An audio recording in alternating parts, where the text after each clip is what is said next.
Le cacao. L'humanité en raffole depuis des siècles. Les Mayas eux-mêmes, en Amérique centrale, le buvaient en chocolat chaud 400 ans avant Jésus-Christ. La région est chaude et humide comme en Amérique du Sud, en Afrique de l'Ouest et en Asie du Sud-Est, idéal pour les plants de cacao.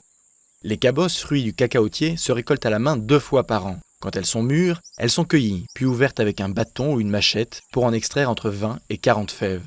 Toujours blotties dans leur pulpe, ces dernières sont recouvertes et fermentent un temps plus ou moins long selon la variété, une étape essentielle à l'éclosion de la saveur.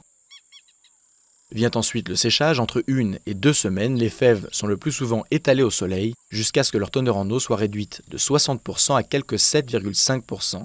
Emballées, stockées, elles sont ensuite transportées dans une fabrique où elles sont nettoyées puis torréfiées. Les fèves sont concassées, broyées jusqu'à obtenir une pâte de cacao fluide qui se solidifie en refroidissant. Voici l'ingrédient de base du chocolat. De la fève de cacao à la barre de chocolat attrapée d'une main gourmande dans le rayon d'un grand magasin, le plus dur est fait. Il ne reste plus qu'à déguster.